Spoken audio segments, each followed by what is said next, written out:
같은 업계 사람으로서 오늘은 정말 솔직하게 말씀드리겠습니다. 저는 27년간 식생활과 만성질환을 연구해온 박사 서민재입니다. 수천 명의 상담을 하면서 늘 느낀 게 있습니다. 약은 점점 늘어나는데 정작 부엌에서 쓰는 조미료는 그대로라는 사실입니다. 많은 분들이 혈압이나 혈당이나 간 수치가 오르면 몸이 약해졌다고만 생각하시는데요. 저는 오히려 이렇게 묻습니다. 혹시 집에서 매일 쓰는 액상 시럽이나 가공 장료나 조미료부터 점검해 보셨습니까?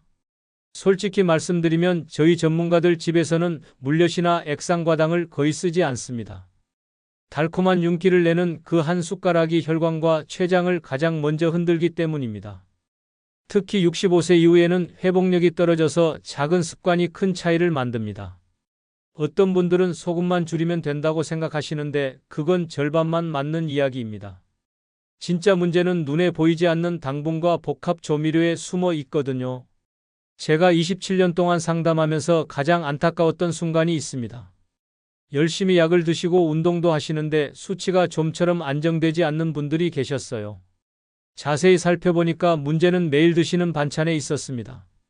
조림 한 가지에 물엿 2숟가락, 고추장 양념에 설탕 1숟가락, 찌개에 맛소금 한 꼬집씩 더하다 보면 하루에 섭취하는 당과 나트륨이 기준치를 훌쩍 넘어버립니다.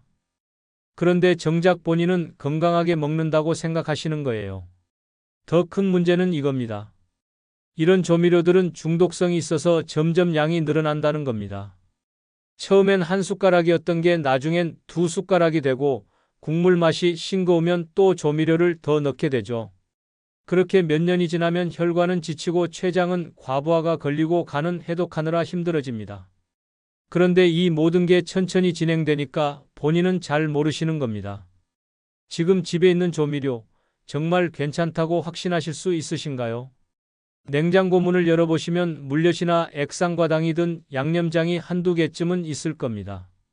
고추장이나 쌈장도 성분표를 보시면 당분이 상당히 높습니다.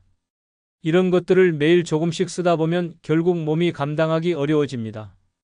더 궁금한 내용은 댓글로 물어보세요. 이제 실제 사례를 통해 왜 제가 이렇게까지 말씀드리는지 설명드리겠습니다. 제 상담을 받으셨던 69세 이정호님 이야기를 먼저 드려보겠습니다. 이분은 혈압약을 드시고 있었는데 수치가 좀처럼 안정되지 않았습니다. 식단을 자세히 살펴보니 반찬마다 물엿과 시판 양념장이 빠지지 않았습니다. 본인은 소금을 줄였다고 생각하셨지만 이 이야기를 끝까지 들어야 전체 흐름을 알 수 있습니다. 문제는 숨은 당과 나트륨이었습니다. 아침에는 고추장 양념에 버무린 나물 반찬을 드시고 점심에는 조림에 물엿을 넣어 윤기를 내시고 저녁에는 찌개에 시판 쌈장을 푸셨습니다. 하루 3끼 모두에 액상당이나 복합 조미료가 들어간 거죠. 이분이 식단 일지를 적어 오셨는데 일주일 동안 매일 물엿을 평균 4숟가락씩 쓰셨더라고요. 거기에 고추장과 쌈장까지 더하니 하루 나트륨 섭취량이 권장량의 거의 2배였습니다.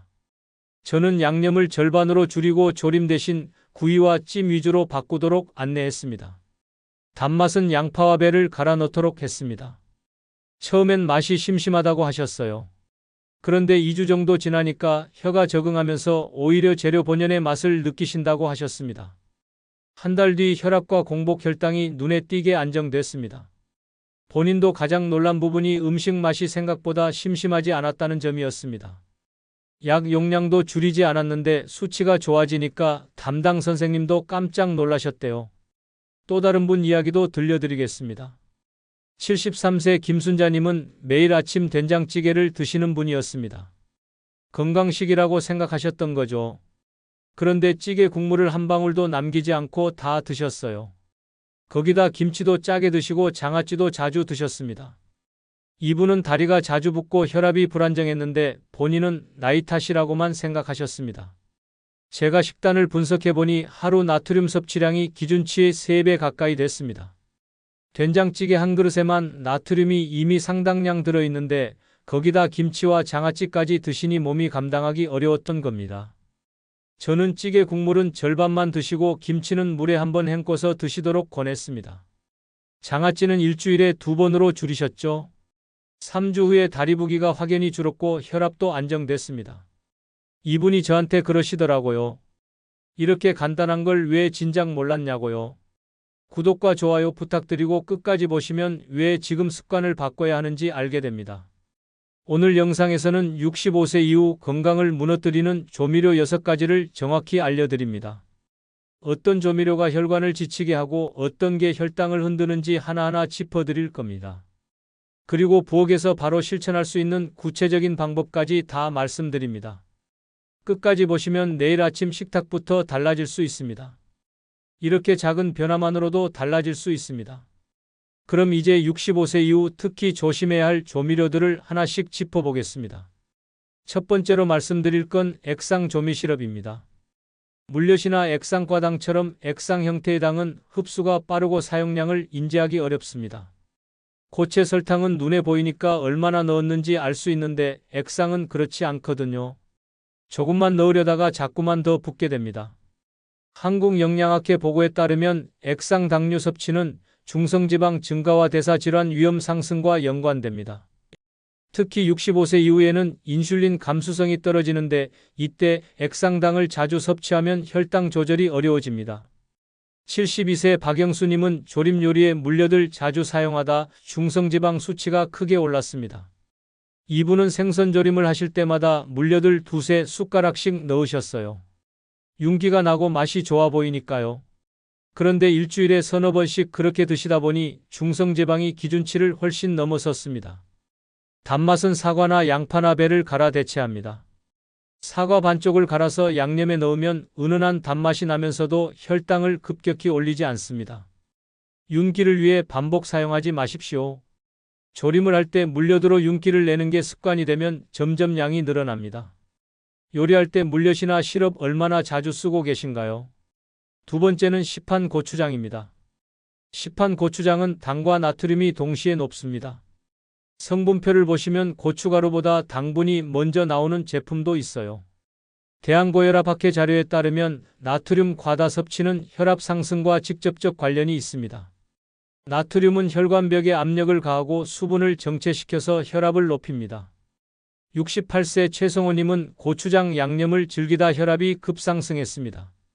이분은 나물 무칠 때도 고추장을 넣으시고 찌개에도 고추장을 푸시고 쌈을 드실 때도 고추장을 쓰셨습니다. 하루에 고추장을 4-5숟가락씩 드신 거죠. 그러다 보니 혈압이 조절이 안 됐습니다. 전통 방식 제품을 소량 사용하거나 직접 만들어 사용합니다. 전통 방식으로 만든 고추장은 당분 함량이 낮고 발효가 제대로 돼서 상대적으로 부담이 적습니다. 국물까지 다 먹는 습관은 피하십시오. 고추장 양념이 든 찌개 국물을 다 드시면 나트륨이 그대로 몸에 들어옵니다. 찌개 국물 혹시 남기지 않고 다 드시나요? 세 번째는 된장입니다. 건강식 이미지와 달리 염분 농도가 높습니다. 된장은 발효식품이라 건강에 좋은 건 맞는데 나트륨이 높다는 걸 간과하시면 안 됩니다. 한국식품연구원 발표에 따르면 된장찌개 한 그릇의 나트륨 함량은 하루 권장량의 상당 부분을 차지합니다. 특히 국물까지 다 드시면 나트륨 섭취량이 기준치를 훌쩍 넘습니다. 75세 김태식님은 매일 된장찌개를 드시다 혈압 조절이 어려웠습니다. 이분은 아침마다 된장찌개를 끓여 드셨는데 국물을 한 방울도 안 남기셨어요. 건강하게 먹는다고 생각하셨는데 오히려 나트륨 과다 섭취로 혈압이 불안정했습니다. 건더기 위주로 드시고 국물은 절반만 섭취합니다. 두부나 애호박이나 감자 같은 건더기만 건져 드시고 국물은 적당히만 드시는 게 좋습니다. 싱겁게 끓여도 여러 번 먹으면 누적됩니다. 하루 한 번은 괜찮은데 아침 저녁으로 드시면 나트륨이 계속 쌓입니다. 된장찌개 일주일에 몇 번 드십니까? 네 번째는 맛소금과 복합 조미료입니다. 정제 나트륨과 합성 감칠맛 성분이 함께 들어 있습니다. 맛소금은 일반 소금보다 나트륨 함량이 낮다고 생각하시는 분들이 계신데 실제로는 비슷하거나 오히려 더 많이 쓰게 됩니다. 감칠맛 때문에 자꾸 손이 가거든요. 세계보건기구는 나트륨 과다 섭취가 심혈관 질환 위험을 높인다고 밝히고 있습니다. 나트륨은 혈압뿐 아니라 심장과 신장에도 부담을 줍니다. 67세 이광민님은 찌개마다 맛소금을 추가하다 혈압약 용량이 늘었습니다. 이분은 음식을 드실 때 맛이 싱거우면 맛소금을 한 꼬집씩 더 넣으셨어요. 나중에는 맛소금 없이는 밥을 못 드실 정도였습니다. 다시마나 표고버섯이나 멸치로 국물 맛을 냅니다. 천연 재료로 낸 육수는 감칠맛이 충분하면서도 나트륨 걱정이 적습니다. 중독성 때문에 점점 양이 늘어납니다. 맛소금은 습관이 되면 끊기가 정말 어렵습니다. 감칠맛을 위해 따로 조미료를 더 넣고 계신가요? 다섯 번째는 설탕입니다. 혈당을 급격히 올리고 지방간 위험을 높입니다. 설탕은 포도당과 과당이 결합된 형태인데 과당은 간에서 바로 대사되면서 지방으로 쌓입니다. 대한당뇨병학회는 과도한 당 섭취가 인슐린 저항성과 관련이 있다고 설명합니다. 인슐린 저항성이 생기면 혈당 조절이 어려워지고 당뇨병 위험이 높아집니다. 70세 정미숙님은 단맛 반찬을 줄인 뒤 공복 혈당이 안정됐습니다. 이분은 조림이나 볶음 요리할 때마다 설탕을 넣으셨는데 하루에 설탕을 5숟가락 이상 쓰셨어요. 공복 혈당이 계속 높게 나와서 걱정이 많으셨는데 설탕을 끊으니 한 달 만에 수치가 정상 범위로 돌아왔습니다. 단호박이나 고구마 같은 자연 단맛 재료를 활용합니다. 단호박을 쪄서 으깨 넣거나 고구마를 갈아서 양념에 섞으면 단맛이 나면서도 건강합니다. 단 음료까지 함께 줄여야 효과가 있습니다. 반찬에서 설탕을 줄여도 식후에 단 음료를 드시면 소용없습니다. 달콤한 반찬 매일 식탁에 오르고 있지는 않으신가요? 여섯 번째는 외식 양념입니다. 외식은 조미료 사용량을 직접 알기 어렵습니다. 식당에서는 맛을 내기 위해 조미료를 훨씬 많이 씁니다. 한국보건사회연구원 자료에 따르면 외식 빈도가 높을수록 나트륨 섭취량이 증가합니다. 식당 음식 한 끼에 하루 나트륨 권장량이 다 들어있는 경우도 많습니다. 73세 한동수님은 외식을 줄이자 혈압이 빠르게 안정됐습니다. 이분은 일주일에 5번 외식을 하셨는데 외식을 주 2회로 줄이니까 혈압이 눈에 띄게 좋아졌습니다. 외식 시 싱겁게 요청하고 국물은 남깁니다. 주문할 때 미리 싱겁게 해달라고 말씀하시고 나온 음식도 국물은 적게 드십시오. 가공식품과 함께 먹으면 효과가 상쇄됩니다. 외식을 줄여도 집에서 라면이나 냉동식품을 자주 드시면 나트륨은 그대로입니다. 일주일에 외식 몇 번 하고 계신가요? 이제 조미료를 줄이는 것에서 한 단계 더 나아가 실제로 어떻게 바꿔야 하는지 정리해 보겠습니다. 첫 번째는 천연 감칠맛 베이스 만들기입니다. 다시마와 표고버섯은 자연 감칠맛 성분이 풍부합니다. 다시마에는 글루탐산이라는 천연 감칠맛 성분이 들어있고 표고버섯에는 구안일산이 들어있어요. 이 둘을 함께 우려내면 화학조미료 못지않은 깊은 맛이 납니다. 오래 끓이면 쓴맛이 날 수 있습니다. 다시마는 물이 끓기 직전에 건져내고 표고버섯은 약불에서 20분 정도만 우리는 게 좋습니다. 한 번에 육수를 만들어 냉장 보관합니다. 일주일치 육수를 한꺼번에 만들어서 냉장고에 넣어두면 매번 끓일 필요 없이 편하게 쓸 수 있습니다. 냉동 보관하면 한 달도 거뜬합니다. 집에서 직접 육수 내보신 적 있으신가요? 두 번째는 단맛 구조 바꾸기입니다. 과일과 채소의 단맛은 섬유질과 함께 섭취됩니다. 설탕이나 물려든 순수한 당분이라 혈당을 빠르게 올리는데 과일과 채소는 섬유질이 있어서 흡수 속도가 느립니다. 그래서 혈당이 급격히 오르지 않아요. 과일도 과량은 피해야 합니다. 과일은 건강하지만 많이 먹으면 역시 당분 섭취가 늘어납니다. 양념에 쓸 때는 소량만 사용하세요. 양념장에 갈은 양파를 기본으로 사용합니다. 양파를 갈아서 양념장에 넣으면 은은한 단맛과 함께 양파의 유익한 성분도 섭취할 수 있습니다. 양파에는 혈관 건강에 좋은 퀘르세틴이 들어있어요. 설탕 대신 채소 단맛 써보실 의향 있으신가요? 세 번째는 장류 사용 빈도 조절입니다. 장류는 발효 장점과 염분 위험을 동시에 가집니다. 된장이나 고추장은 발효식품이라 장 건강에 도움이 되지만 나트륨 함량이 높습니다. 그래서 적당히 먹어야 이롭습니다. 하루 2끼 이상 반복 사용은 피하십시오. 아침에 된장찌개 드셨으면 저녁에는 장을 쓰지 않는 요리로 바꾸는 게 좋습니다. 하루 한 끼 정도만 장류를 사용하세요. 장 대신 들기름과 깨소금으로 맛을 보완합니다. 나물을 무칠 때 고추장 대신 들기름과 깨소금만 넣어도 고소하고 맛있습니다. 마늘과 파를 다져 넣으면 풍미가 더 좋아져요. 장류 하루 몇 번 사용하시나요? 네 번째는 조리 방식 변화입니다. 구이와 찜은 양념 사용량을 줄일 수 있습니다. 조림이나 볶음은 양념을 많이 써야 맛이 나는데 구이나 찜은 재료 본연의 맛을 살릴 수 있어서 양념이 적게 들어갑니다. 생선을 조리면 양념이 많이 필요한데 구우면 소금 간만 살짝 해도 맛있어요. 기름 사용량도 함께 점검해야 합니다. 볶음 요리를 줄이면 조미료뿐 아니라 기름 섭취도 자연스럽게 줄어듭니다. 기름을 많이 쓰면 칼로리가 높아지고 혈관 건강에도 좋지 않습니다. 볶음 요리를 절반으로 줄입니다. 일주일에 볶음 요리를 5번 하셨다면 2~3번으로 줄이고 나머지는 구이나 찜으로 대체하세요.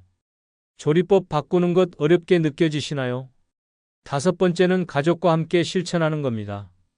혼자보다 함께할 때 지속 가능성이 높습니다. 혼자 식습관을 바꾸려면 의지가 많이 필요한데 가족이 함께하면 서로 격려하면서 오래 지속할 수 있어요. 배우자나 자녀와 함께 목표를 정하고 실천하시면 훨씬 수월합니다. 한 번에 모두 바꾸려 하지 마십시오. 모든 조미료를 동시에 끊으려면 너무 힘들어서 금방 포기하게 됩니다. 하나씩 천천히 바꿔가는 게 성공 비결입니다. 일주일에 한 가지 조미료만 바꿔봅니다. 이번 주에는 물엿 안 쓰기, 다음 주에는 맛소금 줄이기 이런 식으로 차근차근 바꿔가세요. 한 달이면 4가지를 바꿀 수 있고 2달이면 부엌이 완전히 달라집니다. 가족과 함께 식습관 점검해 보실 생각 있으신가요? 6번째는 장보기 습관 바꾸기입니다. 집에 조미료가 없으면 쓸 수가 없습니다. 마트 갈 때 물엿이나 액상과당 등 제품은 아예 사지 마세요. 대신 천연 재료로 단맛을 낼 수 있는 양파나 사과나 배를 사두시면 됩니다. 성분표 확인하는 습관을 들이십시오. 양념장이나 소스를 살 때 꼭 성분표를 보세요. 당분이나 나트륨이 높으면 다른 제품을 고르는 게 좋습니다. 천천히 바꾸다 보면 입맛도 바뀝니다. 처음엔 싱겁게 느껴지던 음식도 2주 정도 지나면 적응돼요. 그러다 보면 나중에는 짜거나 단 음식이 오히려 부담스럽게 느껴집니다. 장 볼 때 무엇부터 바꿔보시겠습니까? 이제 오늘 내용을 정리해 보겠습니다. 오늘 말씀드린 핵심은 이것입니다. 소금만 줄이면 된다는 생각은 절반만 맞습니다. 진짜 문제는 보이지 않는 당과 복합 조미료입니다. 액상 시럽은 사용량을 가늠하기 어렵고 흡수가 빨라서 혈당과 중성지방을 빠르게 올립니다. 시판 고추장과 된장은 건강식 이미지 뒤에 높은 나트륨을 숨기고 있습니다. 맛소금과 복합 조미료는 중독성이 있어서 점점 더 많이 쓰게 만들고 설탕은 간의 지방을 쌓으면서 인슐린 저항성을 높입니다. 외식 양념은 집에서 쓰는 것보다 훨씬 더 많은 조미료가 들어있어서 한 끼만 먹어도 하루 기준치를 넘기 쉽습니다. 잘못 관리하면 혈압은 오르고 혈당은 흔들리며 간과 혈관이 동시에 지칩니다. 약을 먹어도 수치가 안정되지 않고 몸은 점점 더 무겁게 느껴집니다. 다리가 붓고 피로가 쌓이며 집중력도 떨어집니다. 이런 상태가 몇 년 지속되면 혈관은 탄력을 잃고 췌장은 기능이 약해지며 간은 해독 능력이 떨어집니다. 그러면 약 용량은 늘어나고 부작용 걱정도 커집니다. 하지만 조미료를 바꾸면 약을 늘리지 않고도 수치를 안정시킬 가능성이 높아집니다. 혈관은 쉬면서 회복하고 췌장은 부담을 덜며 간은 제 기능을 되찾습니다. 몸이 가벼워지고 붓기가 빠지며 혈압과 혈당이 자연스럽게 안정됩니다. 제가 드리고 싶은 오늘 단 하나의 제안은 이것입니다. 오늘 저녁 반찬 중 한 가지에서 액상 시럽이나 설탕을 빼보십시오. 대신 양파나 사과를 갈아 넣어 보십시오. 그 작은 선택이 혈관을 쉬게 합니다. 내일 아침에는 된장찌개 국물을 절반만 드셔보세요. 그리고 일주일에 외식 횟수를 한 번만 줄여보세요.